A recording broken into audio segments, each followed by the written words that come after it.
Hello বন্ধুরা, আবারও চলে এলাম নতুন একটা ভ্লগ নিয়ে। কেমন আছো তোমরা সবাই? আশা করি তোমরা অনেক ভালো আছো। আমিও তোমাদের ভালোবাসা আশীর্বাদে অনেক ভালো আছি। আর তোমাদেরকে আরজবি ফ্যামিলিতে অনেক অনেক অনেক ওয়েলকাম। আর তোমরা এভাবেই আমার পাশে থেকো, এভাবেই আমাকে ভালোবাসা দিও, এটাই তোমাদের কাছে আমার ছোট্ট চাওয়া। খুব ইচ্ছে যে একদিন আমার এই ফেসবুক ফ্যামিলি, ইউটিউব ফ্যামিলিটা একটা বড় আকার ধারণ করবে। সেই ভালোবাসাটা শুধু তোমরাই আমাকে দিতে পারো। আর এই ভালোবাসাটা দিয়েই একদিন আমার এই ভালোবাসার পরিবারটা অনেক বড় হবে, এতটুকু বিশ্বাস আমার রয়েছে। তো যাই হোক, সেই বিশ্বাসের ওপরই সব কিছু চলছে এখন। তো এই যে দেখো, রাতের জন্য রুটি বানাচ্ছি। তো তোমরা দেখতেই পাচ্ছ আমার মুখের এক্সপ্রেশনটা। তোমাদের দাদার সাথে কথা বলছি কি নিয়ে বলো তো? আমার দাঁত নিয়ে কথা হচ্ছে। অ্যাকচুয়ালি আমার সামনের দাঁত দুটো তো একটু বড়, তো তোমাদের দাদার সেটা পছন্দ না। ইদানিং খুব লেগে পড়েছে আমার সাথে, বলছে তোমাকে আমি কি দেখে যে বিয়ে করলাম, মুখটা এরকম দেখতে, হেন তেন অনেক কথাবার্তা বলছে। তো আমি তখন বলেছি যে তোমাকে তো আমি বলিনি যে আমাকে বিয়ে করো, তুমি নিজেই পছন্দ করে বিয়ে করেছো, তাই না? তা তোমার যদি অতই অপছন্দ ছিল তাহলে তখনই না করে দিতে। এখন কেন তুমি আমার সাথে লেগে পড়েছো এইভাবে? অ্যাকচুয়ালি কী বলো তো, আমাদের এই মানে এখানে যে আমরা ভাড়া থাকি, এই রোডের ওই সাইডটাতে একটা ডেন্টাল ডাক্তারের দোকান খুলেছে, নতুন খুলেছে। তো তোমাদের দাদা সেখানেই আমাকে নিয়ে যাওয়ার জন্য ব্যস্ত হয়ে গেছে। বলছে সামনের দাঁত দুটো কাটিয়ে নেব, ছোট করে নেব, মানে শেপ করে নেব আর কি। তা আমি শুধু এটাই বলছি যে না, আমার দাঁত দুটো ঠিকই আছে, শুধু আমার এই পাশের দাঁতটাতে একটা ফুটো রয়েছে, সেটা বন্ধ করে দিলেই হবে, দাঁত কাটাতে হবে না। তো ওই নিয়ে আমাদের দুইজনের তর্কাতর্কি চলছে আর কি।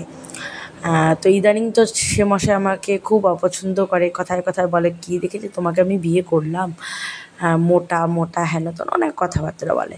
তো জানিস সেগুলো সব আমাকে ভালোবেসেই বলে, একটু আমার সাথে মজা করে, মশকরা করে, সেটা আমি বুঝতেই পারি। কোনো সময় মন চাইলে সে সেরকম করে। কিন্তু হ্যাঁ, কিছুদিন থেকে আমিও ভাবছিলাম যে আমার সামনের যে একটা দাঁত রয়েছে, দাঁতের মধ্যে একটা ফুটো রয়েছে, মানে এটা ছোটোবেলার থেকেই আমার এই দাঁতের মধ্যে ফুটোটা আছে, তো এটা আমি বন্ধ করিয়ে নেব।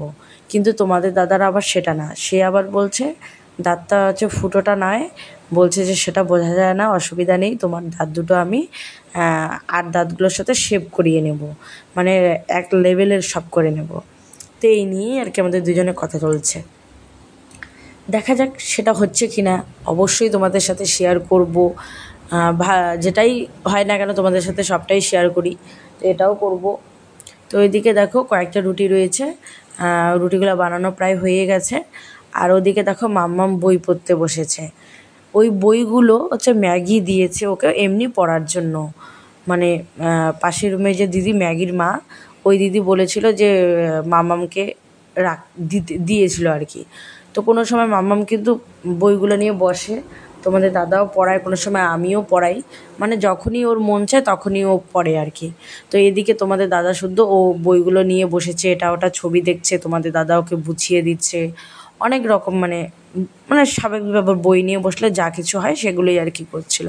তো ভাবলাম তোমাদের সাথে তুলে ধরছি। অ্যাকচুয়ালি কী বলো তো, ওর আগ্রহটা আছে, এটাই তোমাদেরকে দেখাচ্ছি যে দেখো, ও এখনই এইটুকু বয়সী, ও 2 বছর এখনও হয়নি, আরও 1 মাস বাকি আছে 2 বছর হতে। তো যাই হোক, এখনই বইটা নিয়ে বসতে চায়, মানে বই যদি সামনে দেখে আমাকে বলে যে বইটা নিয়ে আমাকে বসাও। তো যাই হোক, দেখে তো একটু একটু, ওই যে ছবি টবিগুলো একটু দেখে, একটু গল্প টল্প যদি বলি তাহলে সেগুলো শোনে মন দিয়ে।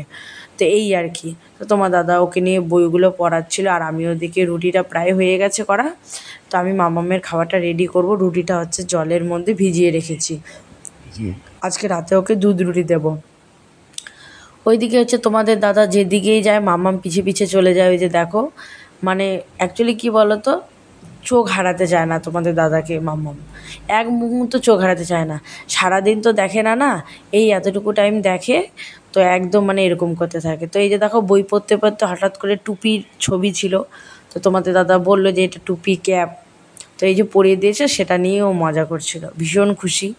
তো যাই হোক, এরকমই আর কি চলছে দিনগুলো। আর আমি কিন্তু ওদিকে আমার কাজে ব্যস্ত, আমি আমার কাজ করছি, ওদিকে ওরা দুজন এরকম করছে। তো মাম্মাম হিসু করে দিয়েছে, তোমার দাদা সেটাই মুছছিল।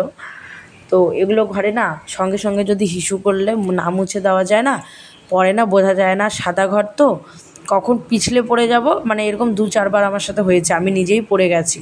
তো ওই জন্য যখনই মাম্মাম হিসু করে সবসময় নজরে রাখি, যখনই হিসু করে সঙ্গে সঙ্গে মুছে দেওয়ার চেষ্টা করি। তো আবার ওরা বই নিয়ে বসে পড়লো। তো বই পড়তে পড়তে হঠাৎ করেই ম্যাগি আর কি গেটের মধ্যে এসে ধাক্কা মারছিল, তো মাম্মাম দৌড়ে আমার কাছে চলে এসেছিলো। অ্যাকচুয়ালি কী বলো তো, ওই যে দেখো দৌড়ে চলে আসছে। অ্যাকচুয়ালি কী বলো তো, মাম্মাম না একটু হচ্ছে তোমার ওই যে ম্যাগি এসে বিভিন্ন রকম গলার আওয়াজ করে তো গেটের সামনে, তো একটু ভয় পেয়ে যায়, তাই দৌড়ে আমার কাছে চলে আসে।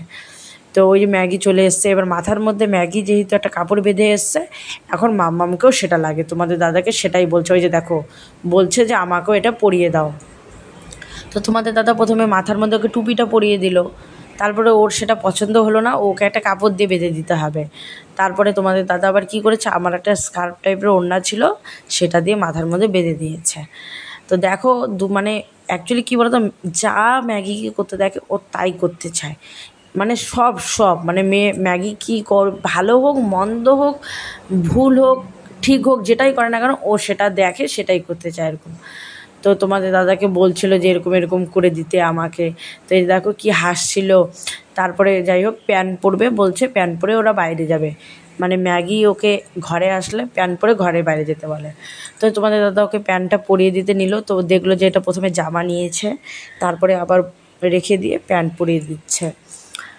তো যাই হোক এরা ম্যাগি বাড়িতে থাকলে কিন্তু এসবই চলে আমাদের। তো এই যে দেখো ওদিকে আমি রান্না করে হাত ধুয়ে ফেললাম, তো সেটাই পরিষ্কার করছি। তো তোমাদের দাদা মামামকে প্যান্টটা পরিয়ে দিয়েছে ঠিকই, কিন্তু প্যান্টটা উল্টো পরিয়ে দিয়েছে, বুঝতে পারিনি।